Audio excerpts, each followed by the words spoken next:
Wah ini makin rame, makin malam banyak bos-bos yang datang nih. Ada bos Ivan, founder Holy Wings, kasih tepuk tangan dulu.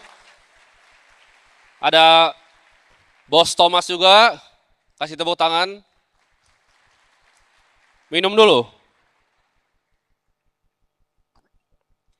Oke kita lanjut lagi. Nah ini akan jadi pemaparan materi gue. Banyak yang nanya 2030 tuh apa, dan gue nggak pernah bahas sebelumnya. Jadi ini adalah hasil gue riset, ya mungkin selama 2 tahun terakhir.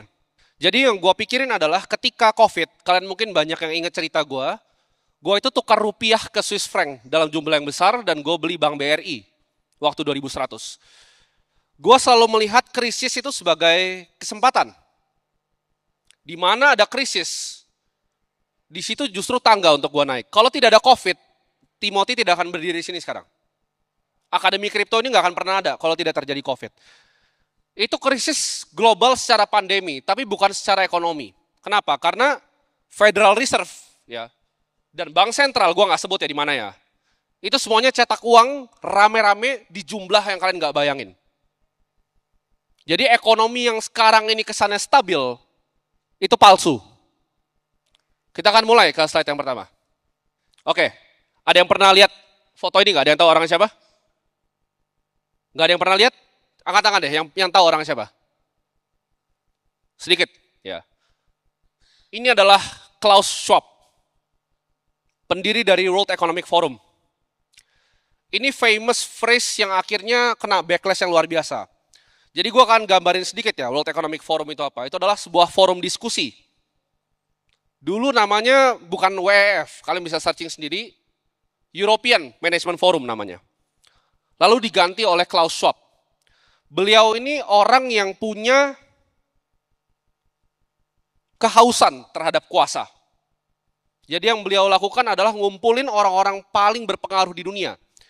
Ini setiap tahunnya selalu ada ya di Davos. Tahun ini akan ada, tahun depan akan ada. Jadi mereka ini yang shaping global regulation dan global finance. You will own nothing and be happy di 2030. Ini quotes-nya dari Klaus Schwab. Artinya kalian nggak akan punya apapun dan kalian akan happy. Buktinya apa? Mobil. Penjualan di Indonesia, mobil itu turun drastis. Orang kebanyakan naik apa? Naik Grab, ya, naik Gojek, Uber di luar negeri. Makin jarang orang yang punya mobil. Rumah. Siapa yang di sini udah punya rumah? Yang udah beli sendiri? Yang lunas? Kelihatan kan jumlahnya? Mungkin hanya 5%. Yang sewa? Nggak mau ngaku nih, buset. Itu nggak punya rumah, tinggal di mana loh? Saya nggak mau ngaku. By 2030, target mereka adalah mengurangi orang yang punya aset. Ya. Next. Ini adalah revolusi industri keempat. Ya, ada nomor 1, 2, 3, dan keempat. Revolusi ke industri keempat ini akan sedikit berbeda. Dan ini menurut gue justru yang akan menimbulkan krisis. Orang banyak pikir teknologi itu akan bikin manusia semakin makmur. Betul. Tapi hanya manusia tertentu. By 2030, menurut gue akan ada 2 industri yang akan maju. Gue bukan bilang industri yang lain akan mati. Tapi yang akan jadi luar biasa adalah 2 industri. Satu adalah revolusi intelligence digital atau artificial intelligence. Dan yang kedua adalah revolusi kripto. 2, simple. Digital intelligence dan the future of finance. Lu mau jadi kaya, lu mau bisa punya rumah dan punya aset, 2 industri ini yang bawa lu paling cepat. Nextnya. Kalian bisa lihat di sini ya, ini ada beberapa yang gua paparin akan hilang. Ada yang nonton podcast gua di Deddy Corbuzier 2022? Itu keluar kalau gua nggak salah di Desember. Tapi Deddy itu ngestok podcast itu tuh 3 bulan sebelumnya. Waktu chat GPT itu masih beta, jadi belum ada, kalian belum ada yang pakai pasti sini. Gue udah bilang di podcast itu yang hilang tuh pertama justru apa? Seni kreatif kan. Desainer tuh akan hilang. Sebelum keluar di GPT bisa prompt gambar. Karena gue udah coba, gue udah tahu limitasinya. Pertama, ada yang kerja administratif gak di sini? 1% lah ya masih ada. 2, customer service, ada CS nggak di sini yang kerja? Ya kalau di bisnisnya harusnya sedikit ya, CS ya. Retail dan kasir, ada? Ada. Transportasi, ini bukan punya usahanya ya, lu jadi supir gitu, ada? Transportasi? Ada loh. Accounting, akuntan, angkat tangan ya, akuntan. Lebih banyak ya akuntan ya. Jurnalis, ada beberapa, bahkan ada orang gua sendiri di sini kan, banyak jurnalis. Manufacturing dan production, itu menurut gue semua yang ada di sini ini akan di-remove sama teknologi. Artificial intelligence akan ganti semuanya. Karena administratif, clerical jobs itu gampang sekali diganti. Tidak ada yang spesial. Data entry, masukin ke Excel, itu semua bisa diotomatisasi. Basic accounting, pembukuan, udah nggak butuh orang. Bahkan untuk analisa laporan keuangan, kalian cobain aja. Buat lu semua yang punya perusahaan, coba lu screenshot neraca lu tanya ke ChatGPT, kalian tanya, hasilnya ini menurut kalian lebih bagus kalau apa? Dia bisa analisa financial statement kalian. Arus kas, income statement, neraca. Semua, basic journalism. Sebagai contoh ya, pertanyaan yang kalian tadi pikir gue bikin di sini, gue jujur, itu baru gue bikin 5 menit sebelum gue datang ke sini. Pakai apa bikinnya? Pakai DeepSeek punya Cina. Jadi gue udah train modelnya. Prompt gue apa? Kasih gue pertanyaan level Bloomberg interview ke regulator dan para pelaku industri. Itu pertanyaan yang lu lihat tadi, itu bukan pertanyaan gue. Semuanya dibikin pakai AI. Next. Nah ini data dari McKinsey. 375 juta orang akan affected. Ya.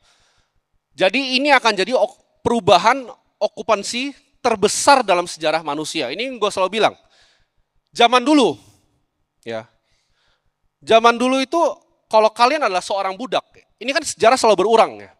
Zaman sekarang budak modern itu masih ada. Bedanya kalau zaman dulu budak itu cuma dicambuk, dikasih rumah, dikasih roti. Kalau sekarang dikasih gaji berupa gaji UMR.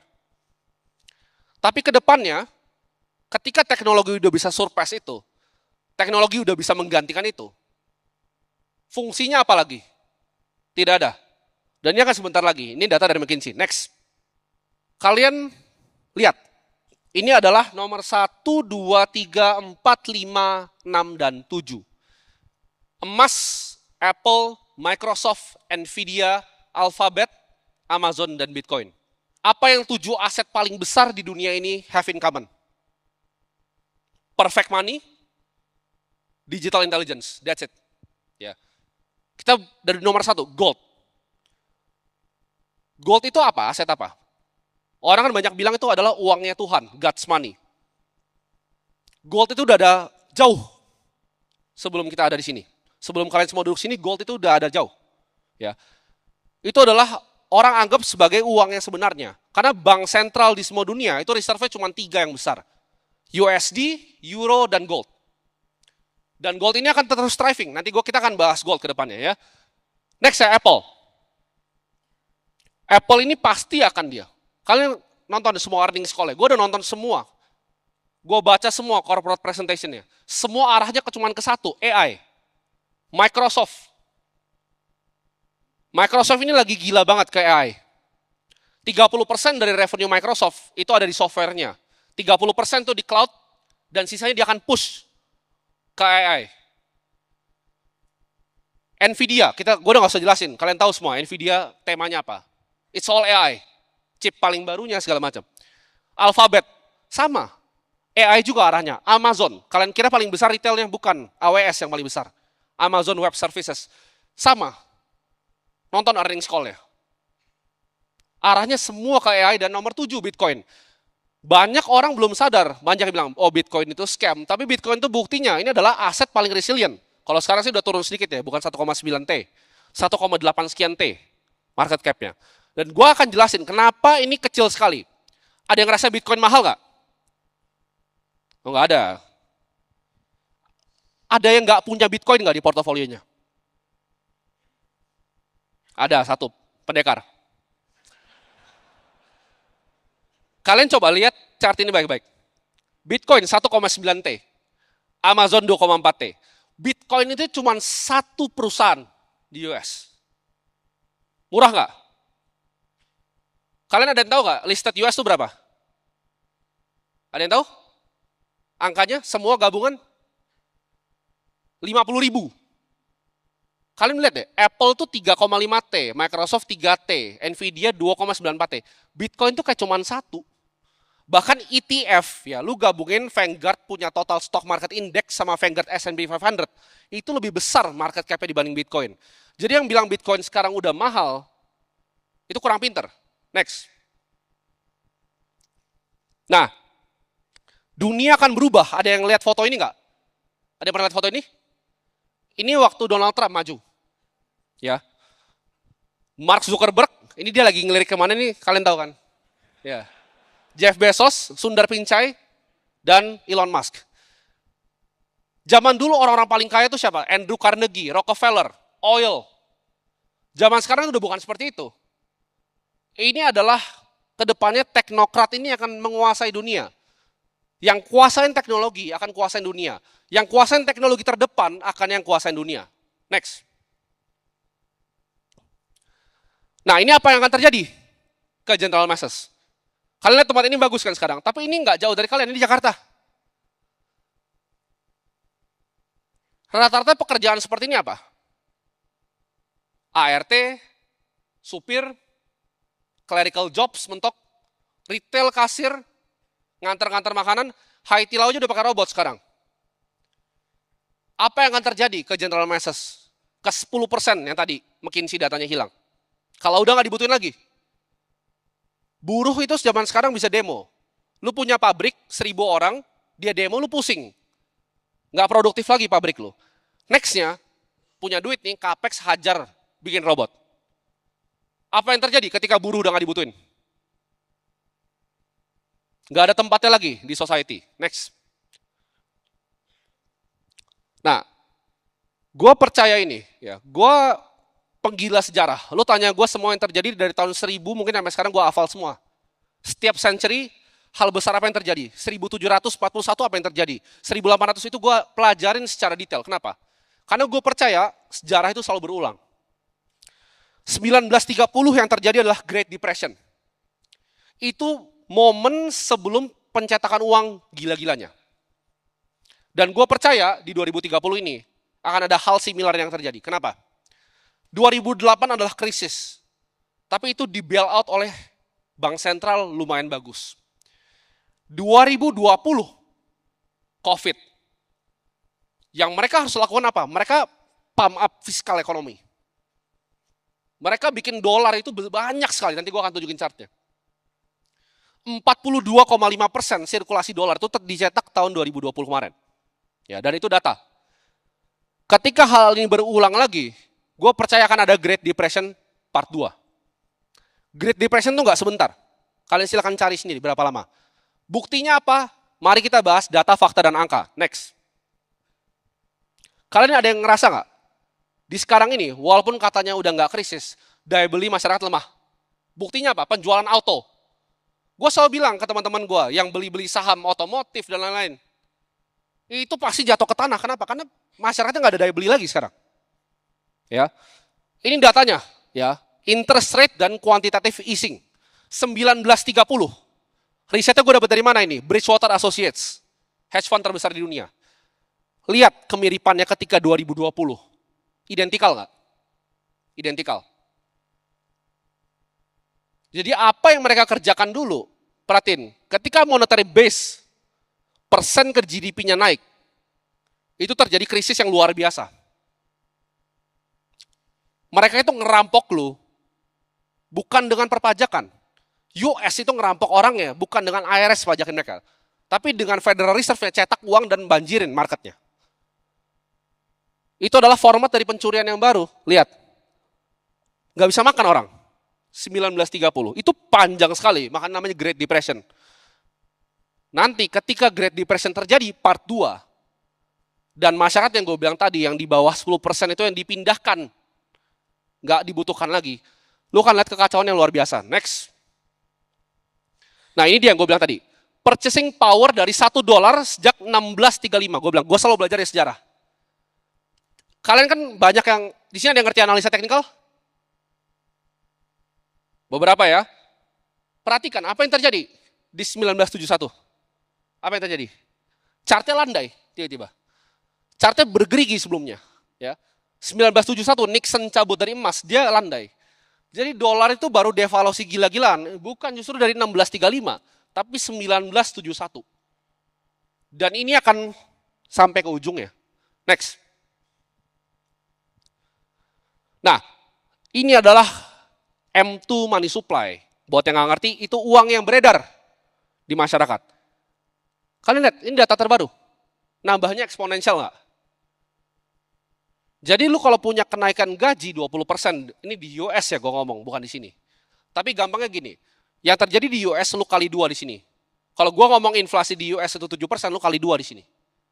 Ya, emerging market itu selalu kali 2 kalahnya dari US. Di US aja seperti ini. Next. Nah ini, ada yang tahu rumahnya siapa? Michael Saylor, betul. Kalian stalker juga ya? Gue lagi coba undang sih dia. Ini rumahnya Michael Saylor di Miami Beach. 1930 itu ada plakat di rumahnya harganya $100.000. Kalian tahu nggak $100.000 sekarang buat rumahnya ini dapatnya apa? Pajak 2 minggu. Bayar pajak 2 minggunya $100.000. Mendingan beli dolar atau Miami Beach property?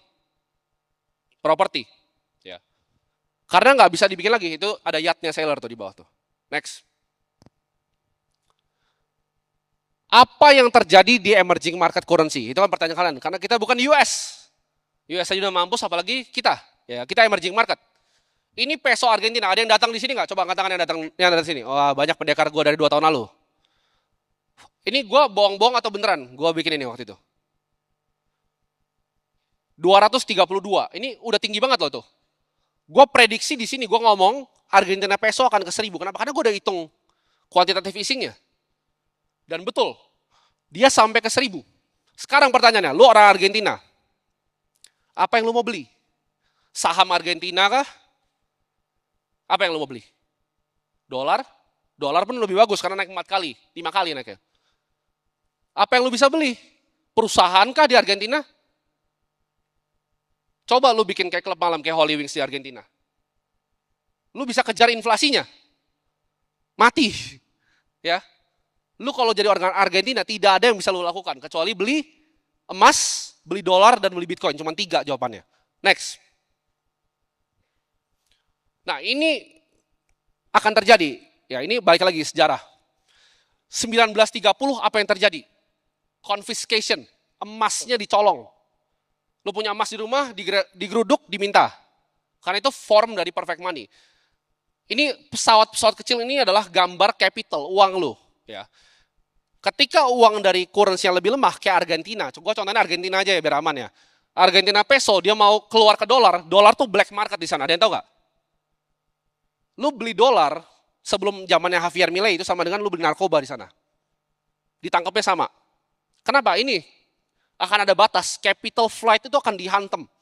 Jadi ketika uang lu mau keluar, itu akan ada capital flight protection. Lu udah tahu nih, oh nggak bisa di sini uangnya, gue butuh uang yang lebih bagus. Akan ada restriksi. Ada yang pernah beli dolar dalam jumlah besar? Restriksinya kecil sekali loh, maksimal per harinya di sini. Ini akan diterapkan mati-matian sebelum 2030. Next. Selalu ada siklus. Ya, ini dari Ray Dalio, gue pinjam chartnya. Ada short term, jangka pendek, siklus hutang, dan siklus hutang dalam jangka waktu yang panjang. Setiap 3 tahun, 5 tahun, itu ada mini krisis. Tapi ini, lu lihat, long term. Ya, ketika dia akan ketemu ya, produktivitinya. Ini terjadi kapan? Tech bubble 1999, 2008 global financial crisis, 2020 COVID. Tapi COVID itu tertunda. 2008 dan 2020 itu tertunda menurut gua. Dua-duanya di bail out. Kali ini Fed tadi udah sampai ujung dia. Dia quantitative easing udah sampai ujung. Dia nggak bisa lagi. Dia nggak bisa lagi bail out lagi. Ketika terjadi krisis akan ambruk.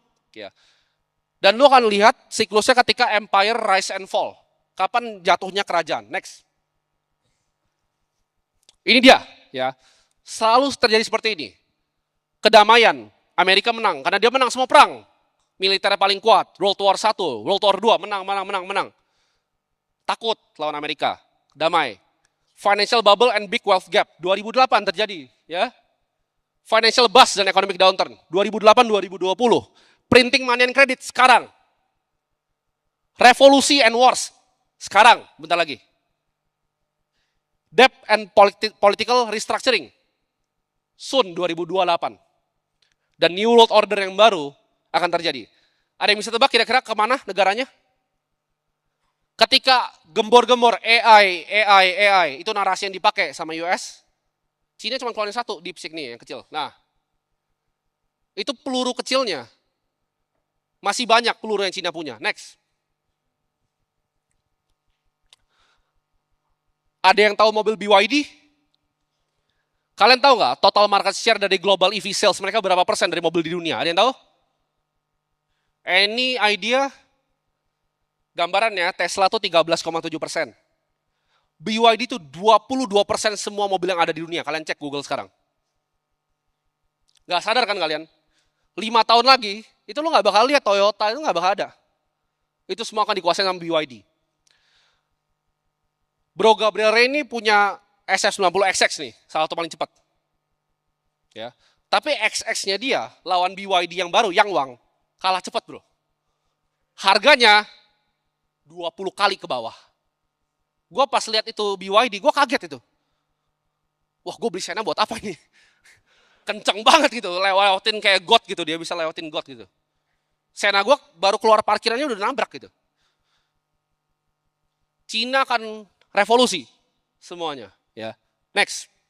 Nah, ini adalah namanya Gresham's Law. Dari 1930, orang-orang zaman dulu udah tahu. Ya, prinsipalnya apa? Spend bad money, hoard good money. Contoh, pernah lihat bule-bule Australia di Bali? Mereka dapat gaji itu lebih tinggi dibanding kita. Dia dapat uangnya dari Australia, liburan di Bali, berasa jadi orang kaya, padahal nggak kaya. Kenapa? Karena dia pakai prinsip Gresham Law. Dia spend bad money, dia hoard good money. Dia dapat gaji dalam bentuk Australian dollar, dia spending dalam IDR. Sama kayak mereka yang ke Thailand. Mereka spending di baht yang lebih murah. Ya, ketika kalian buang bad money, ya mungkin seperti beliau-beliau di depan ini yang Bitcoinnya sudah banyak, lu akan merasa semuanya jadi lebih murah. Next. Nah ini adalah presentasi gue tanggal 26/07/2024. Gue bilang di sini bahwa 1,5 miliar Bitcoin is inevitable. Jadi yang mau gue bawain di sini adalah, penasaran kan kalian, prediksi Bitcoin gue berapa sebenarnya? Next. Dan bagaimana cara hitungnya? Nah, Bitcoin itu adalah menurut gue the first perfect money yang diciptakan oleh manusia, ras manusia. Emas itu kenapa nggak sempurna? Satu, emas itu sulit ditransfer. Kalau gue punya 1 triliun emas, sulit gue pindahinnya. Perlu penjagaan yang luar biasa. Gue perlu pasukan buat pindahin emas gue. Simpennya pun di mana? Gue simpen di tempat gue, dibobol. Gue bukan bank sentral, gue nggak bisa simpen 1 triliun dalam bentuk emas. Gue mau pergi ke Swiss, gimana caranya? Pakai emas gue, taruh di private jet sampai jatuh jetnya. Gimana caranya? Nggak bisa. Ya. Tapi emas itu alternatif untuk kalian yang bisa punya vault, emas menurut gue lebih bagus dibanding lu hold saham apapun di emerging market. Karena saham itu nggak sebagus itu, nanti gue kasih datanya. Next, ini target price gue. 20 miliar per koin, ini media bisa catat. Target Timothy Ronald, Bitcoin akan ke 20 miliar sebelum 2034. Gimana cara hitungnya? Sederhana. Ya, ini adalah modeling. Yang gue pinjam dari data internalnya Michael Saylor, timnya. Ya. Jadi Bitcoin itu akan turun ARR-nya. Kalau sekarang ARR itu 100% lebih, tahun ke tahun, dari awal inception. Ini kita udah diskon. Ya. Gue bahkan pakai lebih konservatif dibanding modelnya Michael Saylor. Dia prediksi itu dari 50, 47,5, 45, 42. Gue ratain di 30% ARR, 30% tahun ke tahun compounding dari harga sekarang, itu akan reach $1 juta. Kalian mungkin ada mikir, 16 miliar, bukan. Karena rupiahnya Biden akan 20.000. Jadi Bitcoin akan ke 20 miliar sebelum 2034.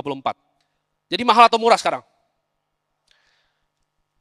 Ibarat Benjamin Graham, teori margin of safety-nya, ini baru 5%.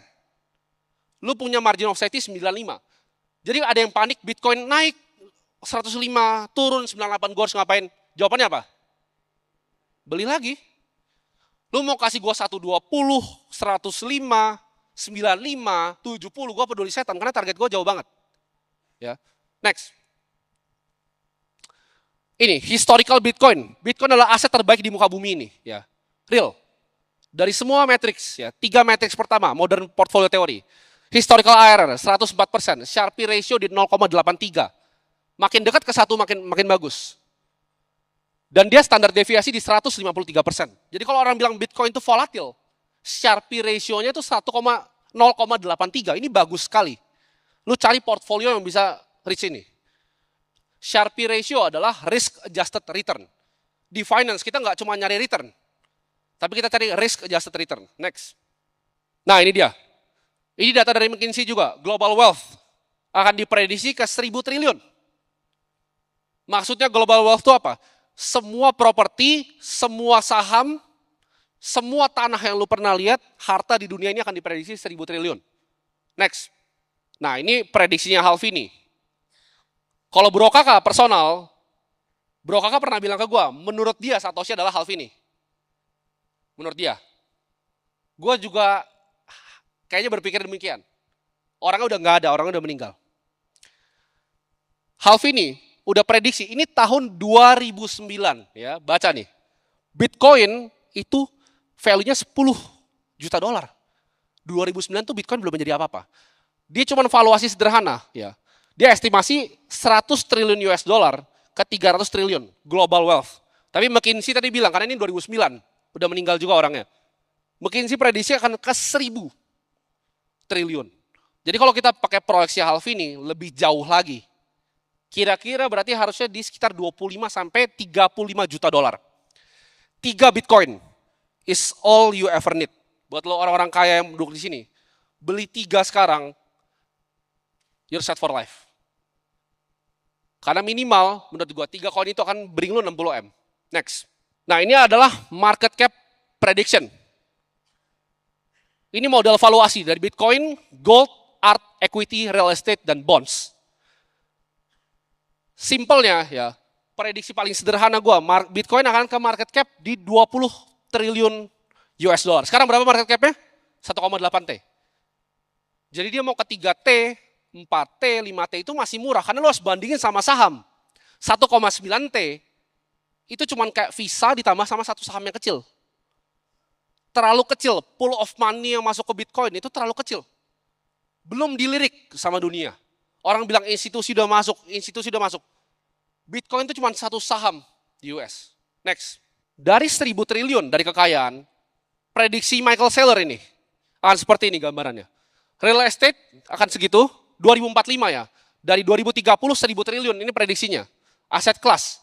Real estate akan berkembang terus. Bitcoin nggak akan ngalahin properti. Properti akan jadi paling besar. Kenapa? Karena orang mau tinggal di Pondok Indah, orang mau tinggal di Menteng, orang mau tinggal di Manhattan, di Palm Beach, di Singapura, orang mau tinggal. Equity, saham juga naik. Global ya tapi ya, gue ngomongnya. Karena inovasi akan mendorong terus. AI akan naik, market cap akan naik. Currency akan ada di 495 T, art 110 T, bonds 835 T, dan Bitcoin itu akan di 200 triliun market cap-nya. Jauh nggak? Berarti naik berapa? 100 kali dari harga sekarang. Gold itu akan ada di 45 T, dia akan stop di 45 T. Next. Ini yang mengubah, kalian mungkin tahu gue dulu pernah jadi investor saham. Ini yang mengubah semua paradigm gue, kenapa gue jadi ke crypto full. Aset itu punya waktu hidupnya. Kalau lu pegang Argentina peso kayak tadi, ini waktu hidupnya itu cuma 2 tahun, habis itu uang lu hilang semua. Karena tadi 200 ke 1.000, ya, 2 tahun. Mata uangnya lemah lagi, cuma 3 tahun. USD itu 14 tahun, ya. Lifespan lu untuk pegang USD itu adalah 14 tahun. Stocks, saham itu bisa tahan lu 25 tahun. Bonds itu 30 tahun, dan funds seperti hedge fund yang lu taruh di Bridgewater 20%, lu taruh di private equity seperti Brookfield yang invest di hydro, power plant, itu bisa 20% IRR-nya. Tapi lu pasti nggak ada yang diterima invest di Brookfields. Ya kan? Lu ke Blackstone, nggak ada yang mau terima duit itu, terlalu kecil. Opsi lu untuk bid ini cuma satu, cuma Bitcoin. Next. Ini pertanyaannya kan, kenapa tidak beli saham? Karena company itu punya resiko. Gua nggak akan bahas yang di sini karena gua akan dapat terlalu banyak masalah. Kita contohin di luar. Ini Apple punya. Lu kalau buka 10F filings-nya, item 1A, itu kan ada namanya risk factor. Ya. Dia akan list semuanya. Kenapa saham ini bisa hancur? Compliance-nya, financial risk. Gua tanya sekarang, 20 tahun lagi, lu berani betting hidup lu di Apple nggak? Gua nggak berani. Karena 51% dari Apple itu omsetnya dari iPhone. Dan kita belajar teknologi dari Nokia, BlackBerry, itu cepat sekali hilangnya. Gue nggak berani. Lu kalau todong gue bilang 20 tahun Apple, gue nggak berani. Karena Apple mungkin digantikan sama produk dari Cina. Gue nggak tahu apa. 20 tahun lagi dari sekarang. Ini Apple, dia kasih semuanya. Ini panjang banget. Resiko manufacturing. Contohnya, resiko compliance di Indo. Apple nggak bisa jualan kan? Kena nggak sahamnya? Kena. Ini risk factor ini banyak sekali. Ya, next. Nah ini dia, ini kalian mungkin nggak kelihatan ya chartnya, tapi ini chart dari Profesor Aswath Damodaran. Kalau kalian tahu ini adalah ibaratnya yang menciptakan teori-teori valuasi. Jadi Profesor Aswath Damodaran ini, beliau pernah bikin chart dari semuanya. Ini kayaknya agak berantakan ya. Gue juga sendiri kagak kebaca, tapi itu S&P, isinya semua aset kelas yang ada di muka bumi ini. Ini Excel yang ngerubah hidup gue, yang bikin gue stop untuk investasi saham, bonds, dan manapun. Oke. $100 lu investasikan di 1928 ya. Itu akan jadi $5.360 di stocks. Sedangkan treasury bonds itu 7.159. Jadi saham itu actually kalah sama treasury bond. Kalau ditarik dari 1928. Dari datanya ini cuma 4% saham yang survive. Yang BEP itu 4%. Outperform 0,25. Jadi lu basically stock picking itu impossible game. Lu gak akan pernah menang. Kalau ditariknya 100 tahun. Ya. Real estate. Itu juga gak bagus-bagus amat. Tapi pertanyaannya, kenapa ada orang-orang kaya seperti Donald Trump di real estate? Karena mereka tahu fiatnya lemah. Jadi mereka pakai leverage. Mereka pinjam untuk main properti. Tapi itu kayak main blackjack. Ya. Ibaratnya lu lihat nih, siklus dunia. Lu kalau ngutang beli properti, tapi di saat krisis, lu di atas 21 kalah. Lu judi basically. Siklusnya lagi di mana nih? Tapi kalau lu lagi ekonominya lagi naik 1971, lu hutang buat beli gedung, lu kaya raya. Tapi game ini nggak konsisten. Kenapa? Karena lu hutang, lu beli properti, lu hutang beli properti. Siklusnya satu yang jelek, mati lu langsung. Wipe out semuanya. Dan itu terjadi di banyak sekali. Lu tinggal pelajarin. Yang main properti itu banyak sekali mati. Di Indonesia pun sama. Kena krisis 98 tuh yang main properti pakai utang mati. Yang main perusahaan pakai utang mati. Ya. Jadi stocks, real estate, treasury bonds itu nggak sebagus yang kalian kira. Gold bahkan outperform ini semua. Emas. Next. Nah ini pertanyaannya. Mereka adalah orang-orang yang mainin leverage ini. Lu foto ini, pelajarin orang-orangnya. Cara mereka jadi kaya simple. Pakai bank, ngutang, bangun proyek, bikin. Tapi itu sampai lu masuk di financial downturn yang salah. Lu leverage uang orang. Lu langsung besok jadi miskin. Next. Apa alternatif Bitcoin? Kan cuma satu. Gue bilang ada lagi alternatifnya, sabar. Ada yang tahu ini lukisan apa? Pencinta seni? Nggak ada pencinta seni di sini. Haystack namanya judulnya, by Claude Monet. Ini di auction terakhir 2019 itu kalau gue nggak salah, kalian bisa double check di Google ya. 110 million US dollar. Sekitar 1,9 T, kalau kita 16.000, 1,9 T. Mampu nggak beli? Ini 20% nih tahun ke tahun nih. Kalau tahan dari dulu, ini 20% tahun ke tahun. Opsi Bitcoin itu cuma gambar Monet ini. Kalau lu mampu beli, silahkan beli buat orang-orang kaya di sini. Mungkin bos Ivan kalau mau beli. Ya. Next. Nah, ini aset kelas ini dari Saylor juga chartnya. Orang kan ngomongnya selalu consumer inflation, oke? Jadi kalau gue beli investment grade bonds, gue menang dari consumer inflation. Tapi kita tahu itu bullshit. Beras naiknya berapa, semua naiknya berapa. Realnya adalah monetary inflation, M2 money supply. Itu batasnya di situ. Jadi kalau lu US large cap, S&P 500 13,3. Lu hit benchmarknya pas sama M2 money supply. Lo harus cari tadi apa? US growth atau enggak Nasdaq teknologi. Baru naik dikit. Bitcoin 30% tahun ke tahun. Ya. 30% tahun ke tahun. Next. Market cap ini sekarang. Gold, Bitcoin kecil tuh, 1,8 T di ujung. Under value nggak ini? Kalau menurut lu ini nggak murah, ya gue udah nggak tahu lagi pakai chart apa lagi untuk gambarinnya. Kira-kira seperti ini. Real estate 330 T, bonds itu 300 T, equity global, US sama semuanya. Dan kalian harus tahu, dari global index, US tuh 20% 4 saham loh. Global ya. Buka coba prospektusnya, MSCI World Index. 5% tuh Nvidia, 5% Microsoft, 5% Apple. Dunia itu nggak ada isinya kecuali US. Ya. Ini US semua equity-nya. 6T dan ART yang tadi, yang kayak hashtagnya Monet, gambar-gambar yang lain itu di 18T. Gold tuh 16T dan Bitcoin di 1,8T. Opsi lu murah atau enggak. Next. Nah ini dia, sejarah. Ada yang tahu Dutch Guilders? Itu mata uangnya udah nggak ada lagi. Ya. Tadi Gresham's Law, uang yang busuk, lu buang ke uang yang bagus. Uang yang bagus apa? Manhattan, 1626. 60 guilder tuh beli lu Manhattan. Guildernya sekarang udah nggak ada. Ngerti nggak? Currency itu cuma palsu, dibuat. Akal-akalan. Ya. Guilder tuh udah nggak ada lagi. Lu cari, Dutch Guilder udah nggak ada. Tapi lu 60 guilder lu bisa tukar sama Manhattan. Itu 6% tuh ARR-nya. 60 guilder jadi 2,1 triliun. Louisiana.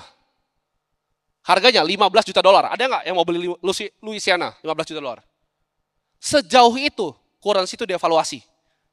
California, 18 juta dolar. Alaska tuh cuma 7,2 juta. 7,2 juta dolar, lu bisa beli Alaska. Tapi tahun 1867. Ya. ARR-nya nggak besar. Lihat nggak? 6%, 6,3, 7,7, 7,8. Itu kenapa Albert Einstein bilang compounding adalah hal terbaik yang ada di dunia ini. Karena 30% tahun ke tahun ARR. It will do you wonders. Kalau Bro Ray ini kan 100% kan ARR-nya. Ngikutnya dari 2014. Bro Oscar juga sama. Udah tidur tenang ya kan. Beli mobil sekarang tinggal beli mobil. Karena pakai Gresham's Law. Hoard good money, spend good money. Next. Nah, Bitcoin itu ada resikonya nggak kan? Itu pertanyaan kalian semua. Ini gue akan jawab semuanya di sini. Menurut gue kemungkinan. Crackdown, regulatory crackdown. Anggap semuanya satu dunia ini ban Bitcoin. Ini yang Bro Ray bilang di podcast gue. Tapi gue sedikit nggak setuju bro. Karena menurut gue nggak akan mati. Mau semuanya ban Bitcoin, gue aja ada nol. Secara teori Bitcoin nggak akan mati, dia nggak. Satu node running itu bisa tahan semua networknya. Dengan sistem yang diciptakan Satoshi, ketika ada miner yang mati, akan ada yang lain lagi yang ganti. Kenapa? Karena harganya akan makin bagus untuk dia mining. Jadi Bitcoin itu nggak bisa di-ban. China udah coba. China itu negara paling kuat. Dia lihat ini barang, oh ini nggak bisa gue kontrol, gue ban. Tapi nyatanya sampai sekarang, lu buka aja di luar negeri. Riset kripto itu paling banyak di dunia dari mana? Dari China. Jadi gue selalu pakai translate, gue nggak bisa Mandarin soalnya, nggak bisa baca. Dengerin dikit-dikit, baca nggak bisa. Gue selalu pakai GPT untuk translate ke riset dari China. Itu Bitcoin nomor 1, leading research dari China, bukan US. Next. Ini resiko lagi. Masalah di codingnya dan quantum computing. Quantum computing yang Willow dan Google, menurut gue itu marketing scheme bullshit. Nggak bisa dipakai.